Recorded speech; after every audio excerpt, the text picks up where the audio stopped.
নমস্কার, ময়দান স্পোর্টসের আরও একটি ভিডিওতে আপনাদের সকলকে আরেকবার স্বাগত। আপনাদের সঙ্গে রয়েছি আমি সুকন্যা। গোয়ায় কতটা চাপে ইস্টবেঙ্গলের গোলরক্ষক দেবজিৎ মজুমদার, এই নিয়ে কি বলছেন প্রাক্তন ভারতীয় ফুটবলার সমীর চৌধুরী, এই সব খবর দেখে নিতেই আমরা চোখ রাখবো ফুটবলের লড়াইয়ে।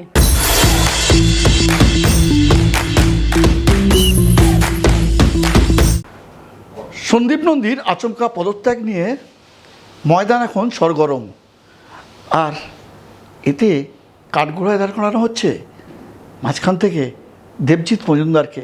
আদৌ কি দেবজিৎ মজুমদার ইস্টবেঙ্গলের হয়ে সুপার কাপে সুযোগ পাবেন খেলতে? এই নিয়ে আমরা কথা বলতে চলে এসেছিলাম দেবজিতের ফাদার ইন ল, মানে শ্বশুরমশাই, যিনি আবার প্রাক্তন ভারতীয় ফুটবলার। হ্যাঁ, ঠিকই শুনছেন, তিনি প্রাক্তন ভারতীয় ফুটবলার এবং বহু ডার্বি ম্যাচ খেলেছেন।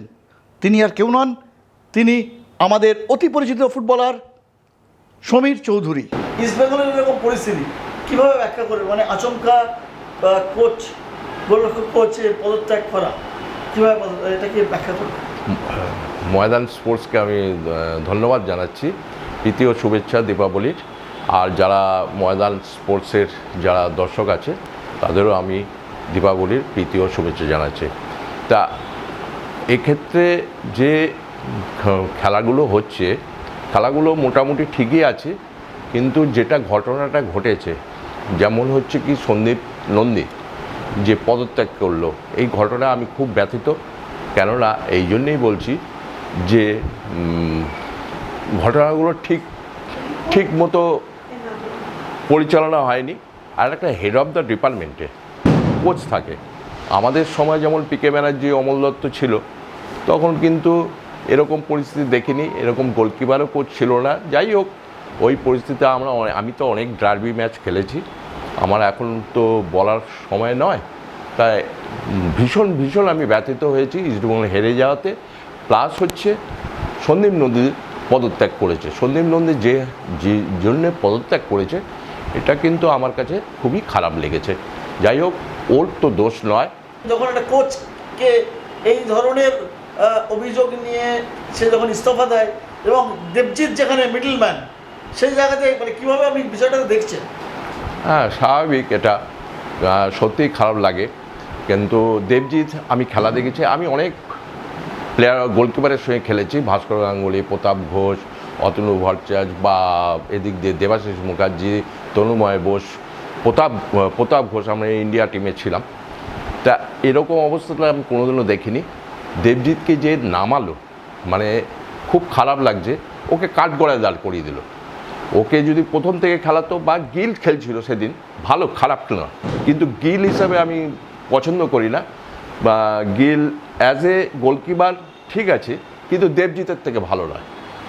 দেবজিৎ গিলের থেকে অনেক বেটার।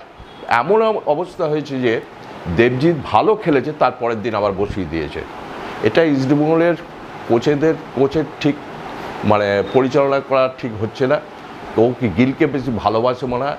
একটা দেবজিতের মানে উইক পয়েন্ট আছে, সেটা হচ্ছে যে ও স্পট কিকগুলো খারাপ মারে, কিন্তু ওর ফ্লেক্সিবিলিটি, আউটিং বা গ্রিপিং বা কোনোদিনও ওর খারাপ দেখিনি। আমি আমি জামাই বলে বলছি না, ও অ্যাজ এ খুব ভালো গোলকিপার, কিন্তু ওকে কেন খেলাচ্ছে না? এমন একটা সময় বসিয়ে দেয়, তাকে এমনি ওর মন খারাপ হয়ে যাবে, ওর মানে ডিটোরেট করবে খেলার মধ্যে।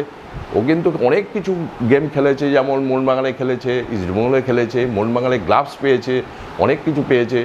তা সত্য আমার তো ভালো লাগছে না এই অস্কার ব্রুজো যে হেড অফ দ্য ডিপার্টমেন্ট, তার উচিত, আমি তার মাঝে শুনেছি যে অস্কার ব্রুজো স্টাফ যে আছে, মানে সাপোর্টিং স্টাফ, তাদের কথা শুনে এটা কি ধরনের কোচ, বিদেশি কোচ না এনে আমার মনে হয় সঞ্জয় সেন, রঞ্জন ভট্টাচার্য, তারপরে রঞ্জন চৌধুরী, আরও অনেকে আছে, যেমন হচ্ছে মোহনবাগানের, যে ওদের কোচ করালে আমার মনে হয় ভালো।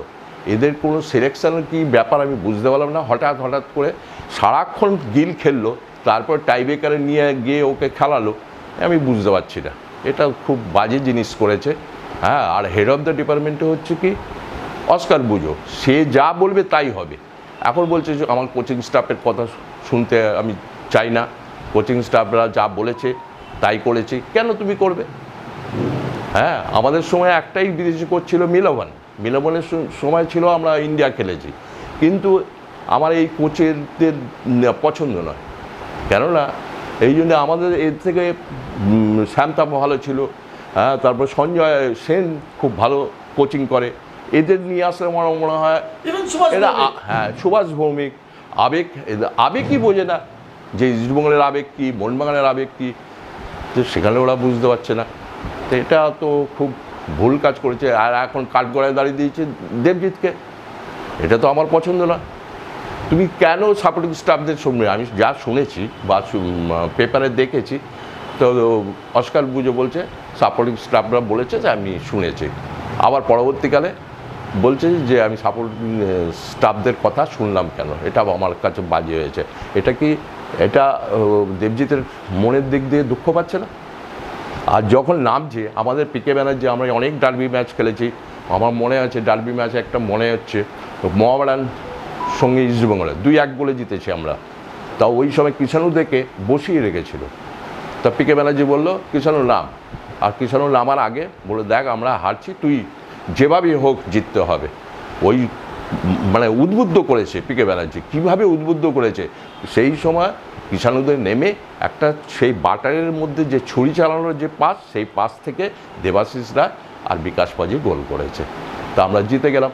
কিন্তু কোনো সময় আমি দেখলাম না কোচকে যে দেবজিতের গায়ে হাত দিয়ে তুমি টাইব্রেকটা বাঁচাও, তাকে উদ্বুদ্ধ করেনি, কিছুই করেনি।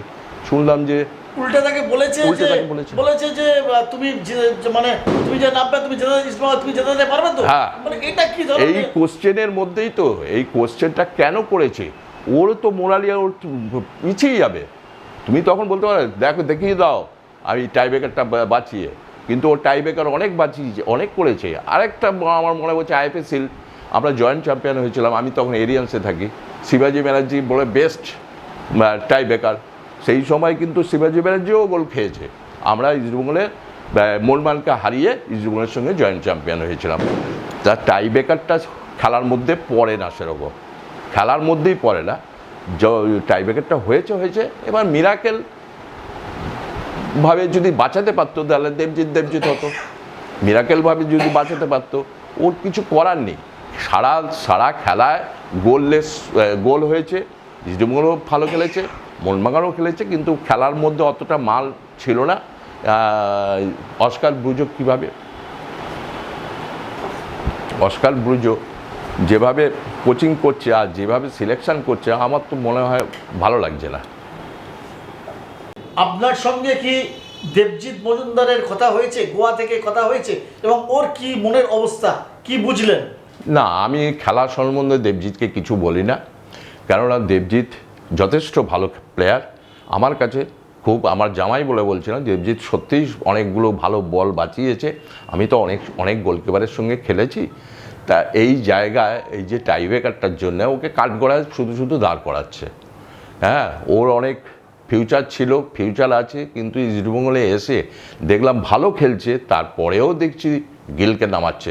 একটা ম্যাচ ভালো খেলছে, আমরা বাহ ভালো ধরেছে, তার ভালো খেলেছে, তারপরের ম্যাচেই ওকে নামাচ্ছে না, গিলকে নামাচ্ছে। গিলের প্রতি কী আছে আর অক্সালের কি বুঝো আমি মানে মাথায় আসছে না। দেবজিতের সঙ্গে আমার এই খেলা সম্বন্ধে কথা হয়নি, ও যথেষ্ট পরিণত, তাও ও মোটামুটি ও জানে। আমি ওই খেলা সম্বন্ধে ওর সঙ্গে কোনো আলোচনা করি না। না, একটা ডিপ্রেশন একটা প্লেয়ারের, এরকম সন্দীপ নন্দী ছেড়ে চলে গেছে, সবই তো ওর সামনেই হয়েছে, এই ঘটনাটা পুরোটাই ওর সামনে ঘটেছে। এই নিয়ে কি কোনো রকম ও কিছু মানে আরো ডিমোরালাইজড হয়ে গেছে, বা আরো মানে গোয়াতে রয়েছে যেহেতু, আপনিও যেতে পারছেন না, আপনারা না, ও ওই ধরনের ছেলে নয়, ডিপ্রেশনে ভুগবে না, ও অন্য ধরনের ছেলে। ও সবসময় যথেষ্ট মানে কামনা করে যে খেলা সম্বন্ধে, ও যথেষ্ট মানে খেলা সম্বন্ধে সচেতন। অতএব ওকে বলে লাভ নেই, আমি বলিও না, কেননা ও নিশ্চয়ই ও খেলার মধ্যে সচেতন আছে বলেই, সচেতনতা আছেই বলেই ও ফুটবলটা খেলছে এখনো। মানে এই ভারতীয়দের এটা সাদা চামড়ার প্রতি একটা মনে হয় কোনো একটা মানে একটু মনে হয় আমরা সাদা চামড়া যখন দেখি তখন সেই সাদা চামড়া আমাদেরকে ওই মনে হয় যে একটু অন্য চোখে দেখি, যে সেটা ভারতীয় ফুটবলে আমরা দেখতে পাই, বা যে আজকে তুমি বাংলার ফুটবলে যখন যেখানে যেখানে আজকে বাঙালি ফুটবলারদের সাদা চামড়ার যারা কোচ হয়ে এসছেন, কি ইস্ট বেঙ্গল কি মোহনবাগান থেকে শুরু করে যে কোনো টিমেরই, আমি কোনো বলছি না, এই জায়গাটা এটা কি মনে হয় যে আজকে এই আমাদের ছেলেদের এটা ক্ষতি করছে? আর ওই এখানে আমাদের ইন্ডিয়ান কোচেরা অনেক বেশি দেয়ার ক্যাপেবল। প্রদীপ ব্যানার্জি থেকে শুরু করে পিকে ব্যানার্জি, অমল দত্ত, কত প্লেয়ার তুলেছি। আমার মতে বিদেশিরা আসুক, খেলুক। আমাদের সময় চিমা ছিল, এমেকা ছিল, আমার ক্যাপ্টেনশিপে ছিল চিমা, এমেকা, চিবুজার, এরা ছিল। কিন্তু এখনও আসুক, আমি চাই না যে বিদেশিরা না আসুক। বিদেশিদের সঙ্গে খেললে কী হবে, আমাদের প্লেয়ারদের একটা বোঝা যাবে যে ফারাকটা। কিন্তু বিদেশিরা আসুক, কিন্তু কোচ আমাদের ইন্ডিয়ান করুক। কিন্তু এই ইন্ডিয়ান যারা কোচ হবে তাদের আবেগটা বুঝতে পারবে, তারা আবেগটা সেটাই প্লেয়ারদের মধ্যে দিয়ে দিতে পারবে। কিন্তু আমাদের এখন বাঙালিরা খেলতে পারছে না, এই জন্যেই যে বাঙালিদের একটুখানি হেলথের ব্যাপারটা আছে, ওই জন্যেই শরীর গঠনের জন্যে। কিন্তু বাঙালি অনেক ভালো ভালো প্লেয়ার আছে, যদি ঠিকমতো পরিকল্পনা করে তাহলে কিন্তু বাঙালি ছেলেগুলো উঠবে। ইস্ট বেঙ্গল কোচ যে ঘটনা ঘটিয়েছেন একজন বাঙালি ভারতীয় দলের প্রাক্তন গোলরক্ষকের ওপরে, এটা তো খুব লজ্জার ঘটনা। এয়ারপোর্টে দাঁড়িয়ে সব প্লেয়ারদের সামনে তাকে এইভাবে অপমান করা, যে তুমি মনে হয় কারোর চাপেতে তুমি দেবজিৎকে নামিয়েছো, তুমি কারোর চাপেতে তুমি তাকে বলা হয়েছে যে তুমি কেন এটা করেছো, কে বলেছে তোমাকে, এইভাবে যে অপমান করা, এটা অক্সাল বুঝোর, এটা উচিত হয়নি।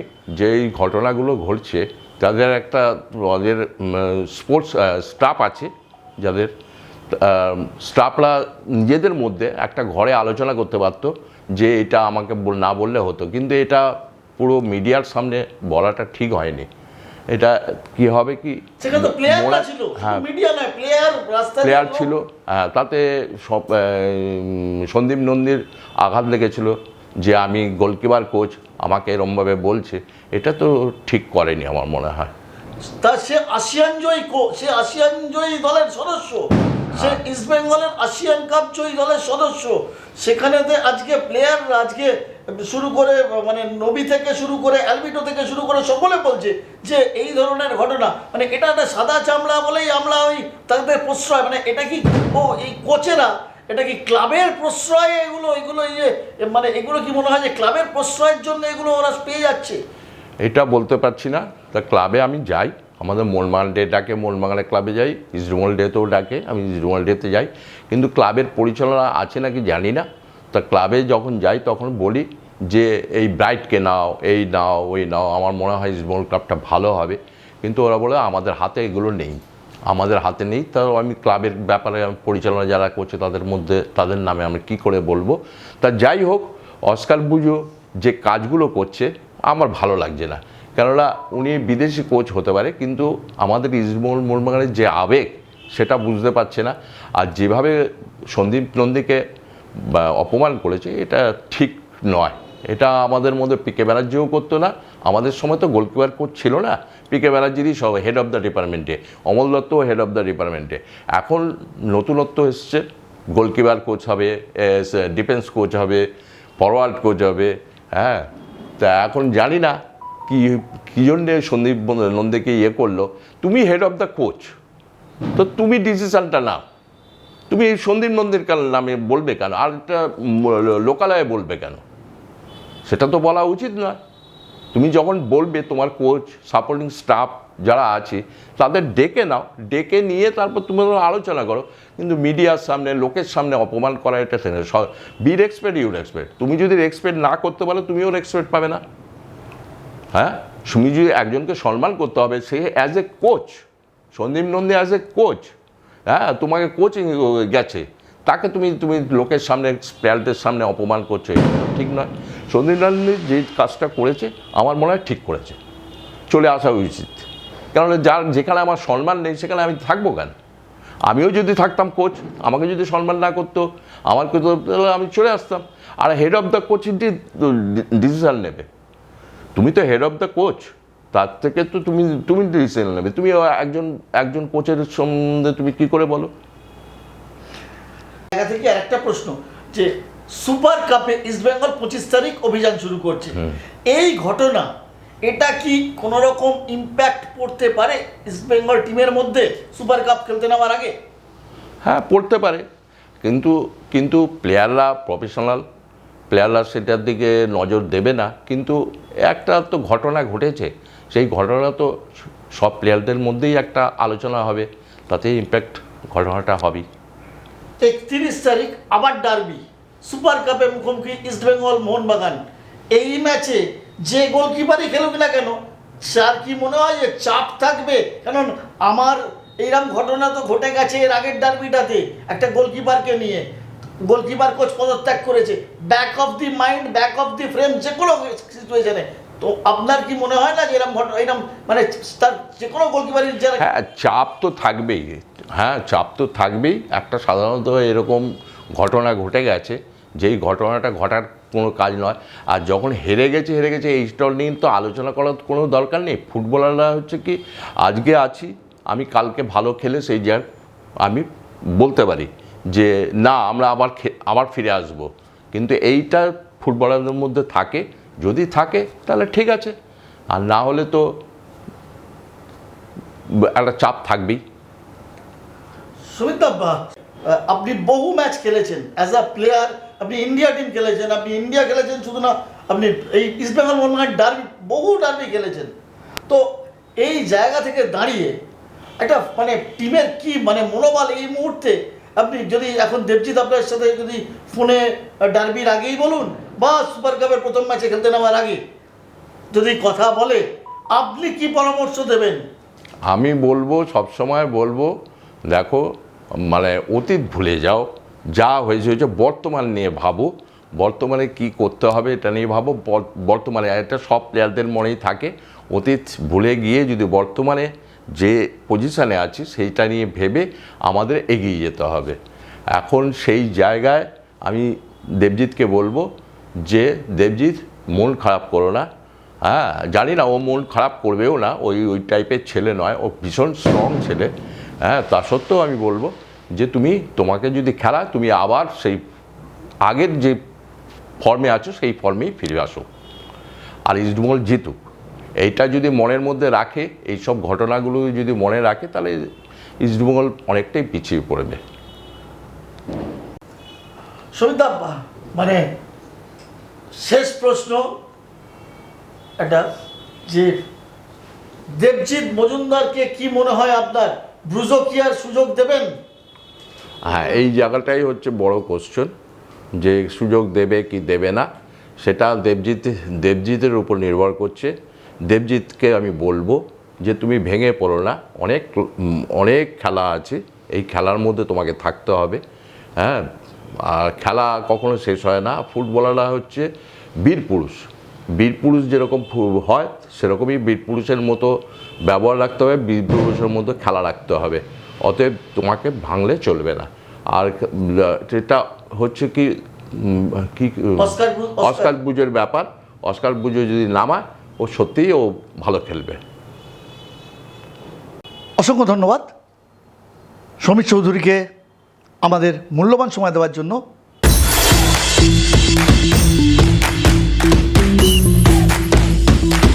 ভিডিওটা ভালো লাগলে লাইক করুন, শেয়ার করুন, আপনাদের মতামত কমেন্ট করে জানান, চ্যানেলটিকে সাবস্ক্রাইব করুন এবং পাশে থাকা বেল আইকনটাকে প্রেস করে দিন। দেখা হবে আবার পরবর্তী ভিডিওয়ে।